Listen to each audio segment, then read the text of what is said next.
Welcome friends to Vitor classes. So हम एक और वीडियो आपके लेके आए जो एसएससी जीडी का एक और पेपर है जो कि 12 जनवरी 2023 शिफ्ट 4 का पेपर है।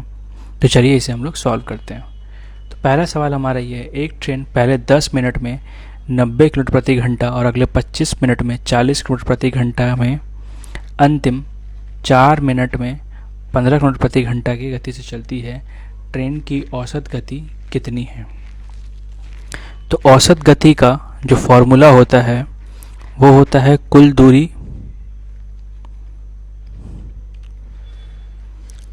बाय कुल समय। ठीक है, तो distance, total distance by total time. Total distance कैसे निकालेंगे हम लोग? 90 किलोमीटर प्रति घंटा से 10 मिनट मतलब स्पीड और टाइम को मल्टीप्लाई कर देंगे। तो समय हमारे यहाँ मिनट में दिया है तो 10/60 से गुना करेंगे। अगला है 60 इंटू 25/60 करेंगे। अगला है 15 इंटू 4/60 करेंगे। इसको डिवाइड करेंगे अगर हम लोग टोटल टाइम से, तो पहला टाइम था आपका 10 मिनट, दूसरा टाइम था 25 मिनट और तीसरा टाइम था आपका 4/60 मिनट। ठीक है, तो 10/60, 25/60 और 4/60। तो यहाँ से अगर हम काटने के देखें तो 60 यहाँ से ये कट गया, 15 से ये कट गया 4, यहाँ 4 1, ये 0 से 0 कट गया, 6 से कट गया 15, तो ऊपर आ गया 15, 25, 40, 40 1 41। ठीक है, और नीचे आप कैल्शियम लेंगे 60, तो इन सब के नीचे 60 है कटेगा, तो ये जोड़ेंगे 14 और ये 39, तो 41 इंटू 60/39, तो 3 से काटे 13 बार में, 3 से कटेगा ये 20 बार में।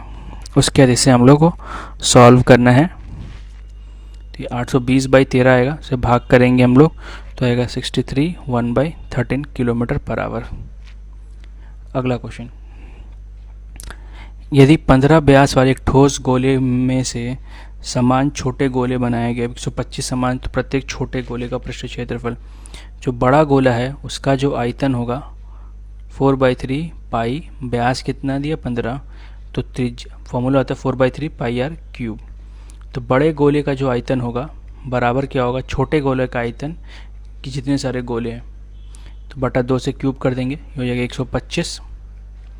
छोटे गोले 4/3 पाई आर क्यूब, तो पाई 4/3 कट गया। ठीक है, इसे लिख लीजिए 15 इंटू 15 इंटू, देखिए ये 15/2 का क्यूब है, इसे रहने देते हैं, और ये आपका हो गया 5 का क्यूब, ये आर का क्यूब, देखिए 5r का क्यूब, मैंने स्क्वायर लिख दिया गलती से क्यूब, तो 15/5r, तो 5 से कटेगा 3 बार में 3/2। तो बोला प्रत्येक छोटे गोले का पृष्ठ क्षेत्रफल, तो पृष्ठ क्षेत्रफल होता है 4 पाई आर स्क्वायर, तो पाई हो गया आर हो गया। ठीक है, तो 9 पाई आंसर। ठीक है, 3 का स्क्वायर 9, 2 का स्क्वायर 4, 4 से कट गया 9 पाई। अगला क्वेश्चन, एक विक्रेता 10 रुपये में 15 वस्तुएं खरीदता है और 10 वस्तुएं 15 रुपये में बेचता है, तो कितना विक्रेता अर्जित प्रतिशत लाभ कमाता है? ठीक है, तो इसे हम लोग किस तरीके से सॉल्व करेंगे? तो सबसे पहले देखिए 15 वस्तु का क्रय मूल्य है 10 रुपये, तो एक वस्तु का क्रय मूल्य होगा 10/15, ये वह क्रय मूल्य जिसको सीपी बोलते हैं। और एसपी के लिए 10 वस्तु का मूल्य है, 10 वस्तु का 15 रुपये दाम है, तो एक वस्तु का दाम होगा 15/10, ये हो गया एसपी। तो अगर इन दोनों को घटाएंगे तो प्रॉफिट निकलेगा, तो 15/10 माइनस 10/15 बटा 10/15 इंटू 100, तो ये हो गया 30, 45, 20, एलसीएम लिए 10 15 का लसा 30 करेंगे, ये आएगा 10/15 इंटू 100। तो ऊपर आ गया 45 माइनस 20 25/30, ये 10/15 ऊपर जाएगा तो 15 ऊपर 10 नीचे, 2 बार में और निकलेगा 5 से 2 बार में, 5 से 5 बार में और इंटू 100, तो 4 आ गया था, 4 से काटेंगे 25 बार में तो 125%। ठीक है। अगला question, Sohan and Rohan can do a piece of work in 18 days. तो सोहन रोहन मिलकर काम 18 दिन में कर सकते हैं। यदि सोहन अकेला उसी कार्य को 27 दिन में कर सकता है तो रोहन अकेले उसी कार्य को कितने दिन में पूरा करेगा। तो यहाँ से हम लोग मान लेंगे सोहन प्लस रोहन 18 दिन में काम करते हैं और सोहन उसी काम को 27 दिन में करते हैं। तो एलसीएम मान लेंगे पहले, 54 आएगा। ठीक है। तो ये 2 दिन करेगा, एक दिन में 2 काम करेगा, डिवाइड करेंगे तो एक दिन में 3 काम करेगा। सोहन और रोहन मिलके एक दिन में 3 काम करते हैं, सोहन अकेला 2 काम करते हैं, तो रोहन कितना करता होगा एक दिन में 1 काम। तो टोटल 54 काम है, तो अगर हर दिन 1 काम करेगा तो 54 काम करने के लिए 54 दिन लगेगा या 54 डेज। अगला क्वेश्चन, A:B 5:8 है, B: इतना है, तो A:B:C निकालना है। तो देखिए सिंपल सा बात है, A/B लिख लीजिए। अभी कि बहुत सारा तरीका है सॉल्व करने के, जो आपको अच्छा लग सकता है वैसे बना सकते हैं। तो यहाँ पे आपको B कॉमन में B बराबर करना है। ठीक है। तो यहाँ B 8 है, यहाँ B 4 है, तो इसमें 2 गुना कर देंगे, तो ऊपर नीचे गुना करना पड़ेगा, तो 8/14, तो 5:8:14। ठीक है। अगला क्वेश्चन, प्रथम 4 अभाज्य संख्याएं जो विषम है का औसत। बोला प्रथम 4 अभाज्य संख्या जो कि विषम है, तो पहला हो जाएगा 3, 5, 7 और 11। ओके, 2 को नहीं सकते कि 2 विषम संख्या नहीं है, तो इसको जोड़ेंगे 15, 15, 11, 26 बाई 4, तो डिवाइड करेंगे 6.5। अगला क्वेश्चन, ये आप खुद से कर लीजिए, ये सिंप्लीफिकेशन है, प्लीज़ नहीं आ रहा तो बताएं, फिर आपको हम इसका सॉल्यूशन और देंगे। अगला क्वेश्चन, ABC किसी कार्य को 8, 4, 16 दिन में कर सकते हैं। A को पूरे कार्य करने में कितने दिन लगेंगे यदि B और C दोनों हर दूसरे दिन A की सहायता करते हैं। तो सबसे पहले ऐसे निकालेंगे, देखिए पहले निकाल लेते हैं ABC। ये 8 दिन में करता है काम, ये 4 दिन में, ये 16 दिन में। तो एक नंबर मानेंगे, मान लीजिए 16 ही मान लेते हैं, तीनों कैल्शियम। तो A एक दिन में 2 काम करता है, B एक दिन में 4 काम करता है और ये एक दिन में 1 काम करते हैं। ठीक है। देखिए पहला दिन अकेले A करेगा तो अकेला पहला दिन 2 काम होगा, दूसरे दिन तीनों काम करेंगे तो टोटल 7 काम होगा। तो पहले 2 दिन में कितना काम होगा, 9 काम, है ना। पहले 2 दिन में टोटल 9 काम, 9 नहीं 4 तो 6 7 काम होगा, सॉरी मैंने, हाँ। तो पहले 2 दिन में कितने काम हो जाएंगे, 9 काम, फिर 16 काम करना है, तो अगर और 2 आखिर अब A करेगा तो और 2 काम करेगा, तो 3 दिन में 11 काम। अब अगर और 7 जोड़ देंगे हम लोग तो 11, 7, 18 हो जाएगा, तो हमें इतना काम तो नहीं चाहिए। तो 3 दिन में 2, 7, 9 तो 11 काम हो गया, तो 16 में से 11 काम हो गया, तो बचा कितना काम, 5 काम। इसे किसे करना है, ये 7 मतलब एक दिन में लोग 7 काम करते हैं। ठीक है।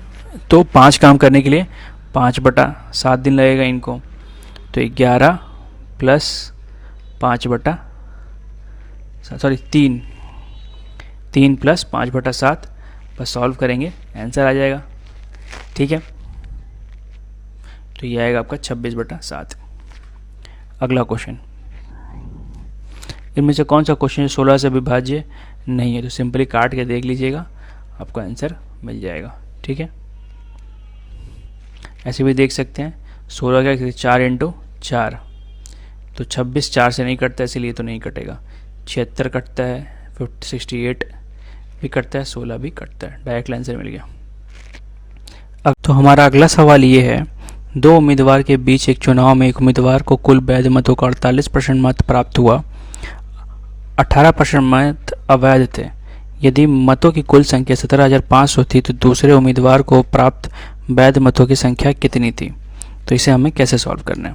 तो सबसे पहले इसमें क्वेश्चन ये बोला गया है कि 2 लोग थे, चुनाव लड़े थे, उसमें से एक को जो जीता है जैसे एक उम्मीदवार को 48% वोट मिला, ठीक है, और बोला 18% मत वोट बेकार थे, तो लेकिन उसको जो 48% मिला है, जो वोट मिले होंगे उसी में से 48% है। तो सबसे पहले अवैध वोट कितने वो निकाल लेंगे हम लोग। तो 17,500 का अगर हम लोग 18% निकाल लेंगे, या मान लीजिए डायरेक्टली हम लोग निकाल लेते हैं 82%, तो अगर 82% निकाल लेंगे तो हमें निकल जाएगा कि कितना सारा जो वोट है वो एक्चुअली वैध है। तो ये आएगा आपका 14,350, ठीक है।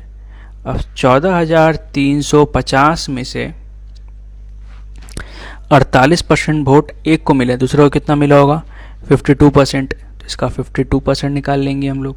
तो 0 0 काटे और फिर गुना करेंगे तो ये आएगा 7462, 0 आएगा बट 0 0 कट जाएगा, एक्स्ट्रा 0 इससे। तो ये हमारा आंसर हो गया।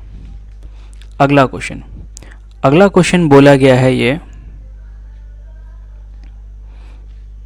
कि 1,50,000 रुपये की ऋण वार्षिक रूप से संयोजित 10% प्रति वर्ष की चक्रवृद्धि ब्याज पर 2 वर्षों के लिए लिया जाता है। इसका भुगतान समान वार्षिक किस्तों में किया जाना है और किस्त का भुगतान प्रत्येक वर्ष के अंत में किया जाना है। समान वार्षिक किस्त का मान कितना है? तो कैसे इसे हम लोग सॉल्व करेंगे? तो इसे मैं एक आपका फॉर्मूला बताता हूँ जो आप ध्यान रखिएगा, ठीक है।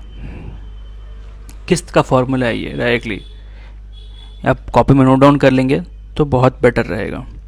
तो फॉर्मूला है P गुने ब्रैकेट में R 1 प्लस R का पावर N, ठीक है, डिवाइड बाई 1 प्लस R का पावर N माइनस 1। बस ये अगर वैल्यू सब बैठा के सॉल्व करिएगा तो आपका आंसर तुरंत आ जाएगा, ठीक है। तो चलिए इसे हम लोग सॉल्व करते हैं। तो P कितना है हमारा 1,50,000, और यहाँ पे जो आपका R मिलेगा इसे 10% लिखिएगा, मतलब 10/100 लिखिएगा, तो 0.1 हो जाएगा, ठीक है। फिर 1 प्लस 0.1 का पावर स्क्वायर, नीचे आएगा 1 प्लस 0.1 स्क्वायर माइनस 1, ठीक है। तो ऊपर आपका आ जाएगा 1.1 का स्क्वायर करेंगे तो 1.21, तो 1.21 इंटू 0.1 तो 0.121 ऊपर आ गया आपका, ठीक है। तो 1,50,000 इंटू 0.121, और नीचे आपका आ जाएगा 1.1 का स्क्वायर करेंगे तो नीचे आ जाएगा 0.21। तो बस इसे अगर इसके बाद सॉल्व करेंगे तो आएगा 86,428.57, ठीक है। तो ये हमारा आंसर हो गया। बट कैलकुलेशन बहुत करना पड़ेगा, तो इसलिए प्रैक्टिस अच्छे से करें। गुना करके डिवाइड करना इम्पॉर्टेंट है, तो प्लीज़ कर ले। छोटा करने के लिए आप इसे 3 से काट लीजिएगा, 50,000 से ये काट लीजिएगा 0.07 से, और ये कटने वाला है नहीं, तो प्लीज़ कैलकुलेशन कर लीजिए। अगला क्वेश्चन बोले एक वस्तु के अंकित मूल्य पर 20% छूट देने के बाद व्यापारी को 12% का लाभ हो, तो उसका लाभ प्रतिशत ज्ञात कीजिए यदि वस्तु बिना किसी छूट के अंकित मूल्य पर बेची जाए तो, ठीक है। तो मान लेते हैं एमपी लिखते, कितना छूट दिया गया 20%, तो 80% बेचेंगे तो ये भी मेरा एसपी निकलेगा, और सीपी पे उसने 112% का लाभ किया है तो भी 100 निकलेगा, तो दोनों ही मेरा एसपी निकलेगा। तो बराबर करेंगे, ठीक है। सीपी पे अगर 12% 112% तो भी एसपी आएगा, एमपी 20% छूट 80% निकाले तो भी मेरा एसपी आएगा। तो यहाँ से एमपी बाई एसपी निकाल लेंगे तो 112/80 आएगा। 4 से काटेंगे 20 बार में, 4 से काटेंगे 23 बार में, ठीक है। तो एमपी हो गया 23, सीपी हो गया 20। अब उसे बोला गया है उसका लाभ प्रतिशत ज्ञात कीजिए यदि वस्तु बिना किसी छूट के अंकित मूल्य, मतलब एसपी हमारा एमपी हो गया, नया एसपी जो होगा एमपी हो जाएगा। तो 20 सीपी 23 पे भेजा 3 का फ़ायदा, ठीक है। तो जब 3 का फ़ायदा होगा तो 3 बाई किस पे लाभ हो रहा है 20, अच्छा सॉरी 4 से काटा हमने 20 और ये आपका 23, तो आएगा 3/20 इंटू 100, 5, ये 15% हो गया इसका।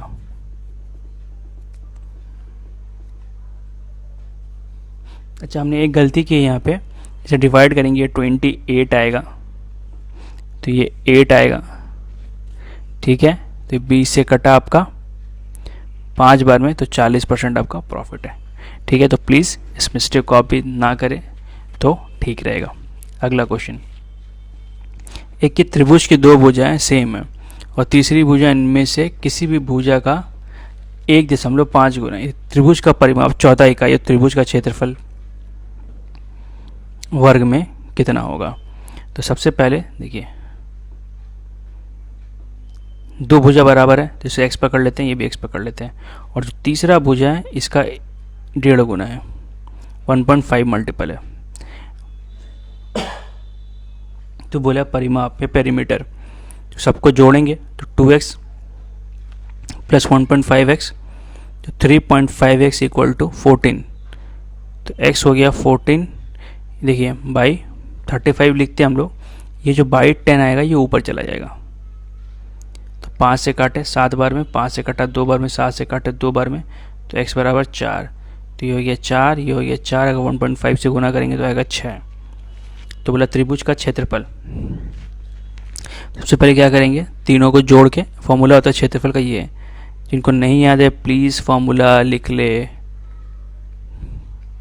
तो इसमें क्षेत्रफल निकालेंगे, 6 4 10 4 14, तो 14/2 आ गया 7, ये हो गया s का मान, पेरीमीटर का आधा करेंगे तो s का मान निकलेगा, तो ये हो गया 7, 7 minus a 3, 7 minus b 3, 7 minus 6 1, तो 2 3 से 1 3 बाहर, रूट अंदर 7 आंसर, ठीक है। अगला क्वेश्चन है, 3 उम्मीदवार एबीसी के बीच चुनाव में 80% वोट पंजीकृत मतदाताओं ने मतदान किया और सभी मत वैध थे। उम्मीदवार बी को ए से 50% कम प्राप्त हुए और बी और सी द्वारा प्राप्त मतों की संख्या के बीच का अंतर 10,000 था। यदि बी को सी से 10% अधिक वोट मिले तो मतदान सूची में पंजीकृत मतदाताओं की संख्या क्या है, ठीक है। तो इसे हम लोग कैसे सॉल्व कर सकते हैं, देखिए इसमें 2 रिलेशन दिए हैं। सबसे पहले रिलेशन ये है कि बी और सी द्वारा प्राप्त संख्याओं के बीच का अंतर, तो हमें दे दिया है कि बी माइनस सी जो आपका है वो 10,000 है और बी को सी से 10% अधिक मिले, ठीक है। तो ये हो गया, तो बी और सी 11/10, तो देखिए अब यहाँ से देख सकते हैं बी 11 है, सी 10 है, दोनों का अंतर कितना हमारे सबसे 1, बट यहाँ पे 1 बराबर कितना दिया है 10,000, तो अगर 1 बराबर 10,000 दिया है तो बी को मिला है 11 यूनिट मतलब 11,000, सी को मिला है 10 यूनिट, सॉरी 10,000 है, तो ठीक है, और इसको 10,000 को 10 से गुना कर देंगे तो 1 लाख आ जाएगा, ठीक है। तो ये 1,10,000 हो गया, बी को मिला 1,10,000, सी को मिला 1 लाख वोट। अब बोला है उम्मीदवार बी को ए से 50% कम वोट मिले, मतलब ए को बी से डबल मिला होगा, तो कितना हो जाएगा इसका डबल, ठीक है। तो 4 0 लिख देते हैं, 3 4, तो 4,30,000 वोटर्स, ठीक है।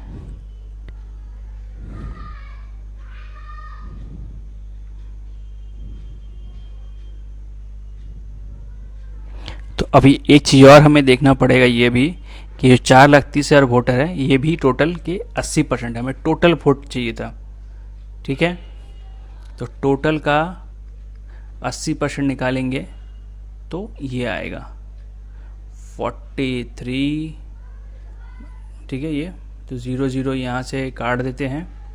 अब 4 से काटे 2, तो 2 से काटे 4 बार में, 2 से काटे 5 बार में, x यहाँ आ गया। तो जो 43 0 0 यहाँ छोड़ दीजिए और इसको 16 से लिख लीजिए, मैं बता रहा हूँ क्यों, बाई 4, तो ये 25 से कट जाएगा। अब सबको गुना करिएगा तो आएगा ये नहीं है। तो क्वेश्चन पूरा पढ़े और अच्छे से सॉल्व करें। अगला क्वेश्चन, एक व्यक्ति ने समान मूल्य पर 2 वस्तुएं खरीदी और एक को 10% लाभ और दूसरे को 5% हानि पर बेच दिया। ये दोनों के विक्रय मूल्य के बीच का अंतर 60 रुपये है। तो दोनों वस्तुओं के क्रय मूल्य का योग कितना है? ठीक है, तो मान लेते हैं पहले का, सामान्य मूल्य पर 2 वस्तुएं खरीदी, दोनों को सेम ही प्राइस पर खरीदी। एक का सीपी में कितना लाभ किया उसने? 10%, तो 110% लाभ किया, नया एसपी निकल गया।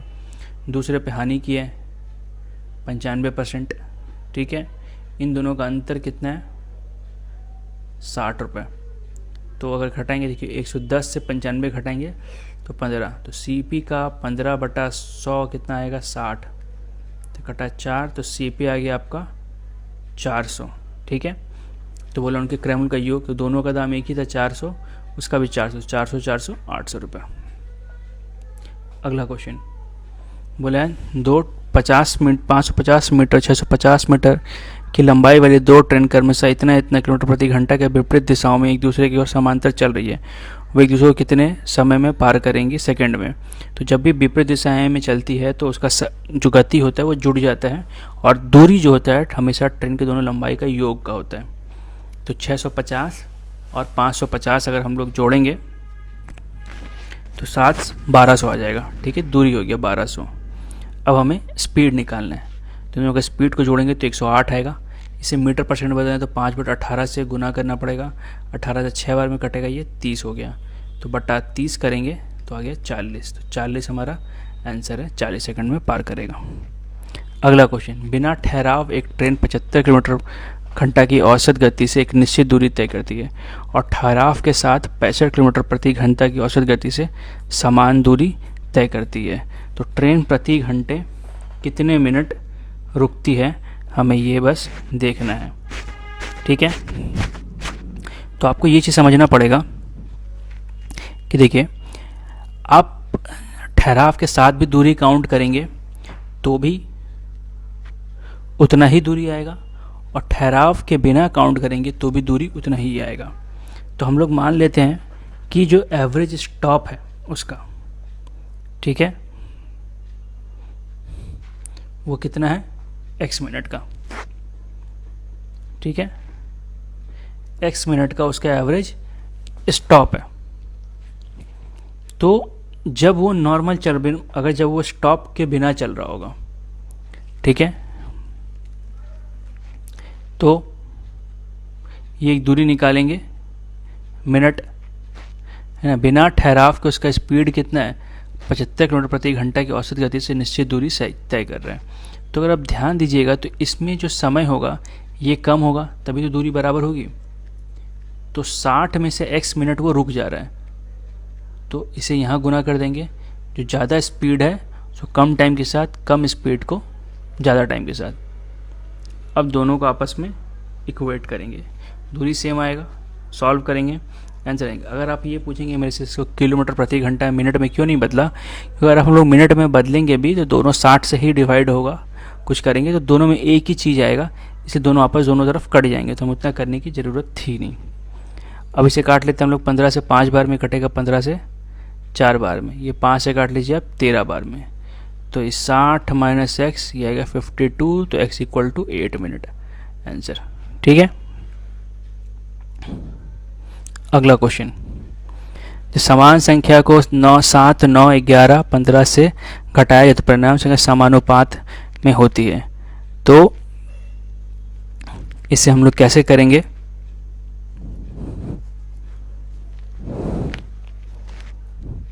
आप पहले दो संख्या कैसे लिख लें और आखिरी दो को भी ऐसे लिख लें। ठीक है, अब क्या करें, हर एक ऑप्शन को यहाँ से घटा के देखें। जैसे पहला -4 -4 -4 -4, तो कितना आएगा? 3 5, और इधर आपका आएगा 7/11, दोनों बराबर नहीं इसलिए सही नहीं है। अब एक हम 3 बिठाते हैं, तो यहाँ 3 बिठाएंगे, यहाँ भी 3, यहाँ भी 3, यहाँ भी 3, 7 में से 3 गया 4, 9 में से 3 गया 6, 11 में से 3 गया 8, 5 में से 3 गया 12, 2 से 2 बार में, 2 से 3 बार में, 4 से 2 बार में, 4 से 3 बराबर आ गया। तो ये दूसरा टाइम पे सही हो गया, बट जरूरी नहीं आपका एग्ज़ाम में हो, बट सबसे अच्छा तरीका यही है सॉल्व करने के लिए। तो प्लीज़ इसे बहुत ध्यान से ऐसे ही करके सॉल्व करें, ठीक है। अगला क्वेश्चन ये है, लारा ने एक बैंक में 8,000 रुपये जमा किए जो उसे अर्धवार्षिक रूप से संयोजित 10% प्रति दर के चक्रवृद्धि ब्याज का भुगतान करता है। तो जो उसे अर्धवार्षिक रूप से संयोजित 10% प्रति वर्ष के दर से चक्रवृद्धि ब्याज का भुगतान करता है, 18 महीने बाद उसे कितनी राशि प्राप्त होगी। ठीक है, तो सबसे पहले इसे हम लोग को क्या करना होगा कि हमारा दर कितना है 10%, अर्धवार्षिक तो 5% हो जाएगा, समय कितना है 18 महीना, तो 18 महीने में कितने 6 महीने होते हैं 3, तो हमारा समय हो गया 3। तो कितनी राशि प्राप्त होगी, तो 8,000 1 + 5/100 का पावर 3, यही अमाउंट का फॉर्मूला होता है, P × 1 + R/100 का पावर n। ठीक है, तो ये 8,000 ये काटेंगे 20 बार में आएगा, तो ऊपर आ जाएगा 21, नीचे आ जाएगा 20, तो 20 का क्यूब ही 8,000 होता है, तो 8,000 ये कट गया, 21 से क्यों, तो 9621, तो 9621 हमारा आंसर है। अगला क्वेश्चन, x वस्तु पर 12% और 8% की 2 क्रमिक छूट दे रहा है, जबकि y 7 पर 20% की सीधी छूट दे रहा है। x और y द्वारा दी गई कुल छूट के बीच कितना अंतर है। तो क्रमिक छूट कैसे निकालते हैं, 12 + 8 - 12 × 8/100, तो ये आएगा 20, ये आएगा 96, तो ये जाएगा 0.96, और ये कितना था 20 था, दोनों का अंतर निकालेंगे तो 20 कट जाएगा, 0.96 का डिफरेंस आ जाएगा। तो इस तरीके से इस क्वेश्चन को हम लोग सॉल्व करते हैं। ठीक है, तो अगर आपको और भी कोई क्वेश्चन नहीं आता तो हमें बताएं, फिर डेफिनेटली इसका हम सॉल्यूशन भेजेंगे। और देखने में अच्छा लगा वीडियो तो इसे लाइक करें, कमेंट करें, शेयर करें, सब्सक्राइब करें। देखने के लिए thank you and all the best for your exams friends.